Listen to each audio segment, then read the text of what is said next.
প্রিয় দর্শক, ১.৫ দশক পর বাংলাদেশের ক্ষমতার পালাবদল। দিল্লির দীর্ঘদিনের মিত্র আওয়ামী লীগবিহীন নতুন এক বাস্তবতার মুখোমুখি দাঁড়িয়ে ভারত কেন ১২ই ফেব্রুয়ারি এই নির্বাচন প্রতিবেশী ভারতের জন্য একই সাথে গভীর আগ্রহ এবং চরম উৎকণ্ঠার কারণ হয়ে দাঁড়িয়েছে। বাংলাদেশের আগামী ১২ই ফেব্রুয়ারি নির্বাচনকে কেন্দ্র করে দিল্লির রাজনৈতিক মহলে যে বিশেষ তৎপরতা দেখা যাচ্ছে তা নজিরবিহীন। গত প্রায় ১৮ বছর ধরে আওয়ামী লীগ সরকারের সাথে সুসম্পর্ক বজায় রাখা ভারত এখন এক নতুন রাজনৈতিক বাস্তবতার মুখোমুখি। এই নির্বাচন এমন কিছু পরিবর্তনের আভাস পাওয়া যাচ্ছে যা বিগত ১.৫ যুগে ঘটেনি।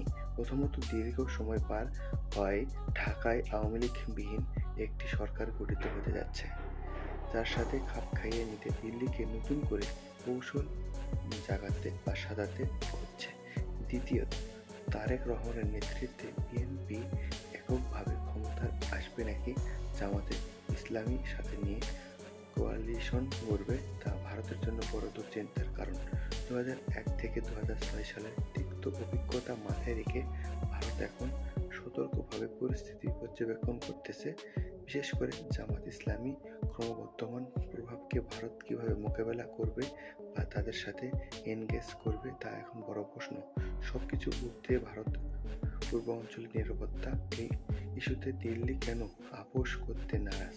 তবে ২০২৪-এর গণঅভ্যুত্থান ভারত বিরোধী মনোভাব লক্ষ্য করে এবার দিল্লি অনেকটাই কৌশলী অবস্থান নিচ্ছে। বিগত নির্বাচনগুলোর মতো এমন তারা সরাসরি স্পর্ধা দেখা যায়নি। এমনকি আওয়ামী লীগ অনুপস্থিত নিয়েও তারা নীরব থেকেছে।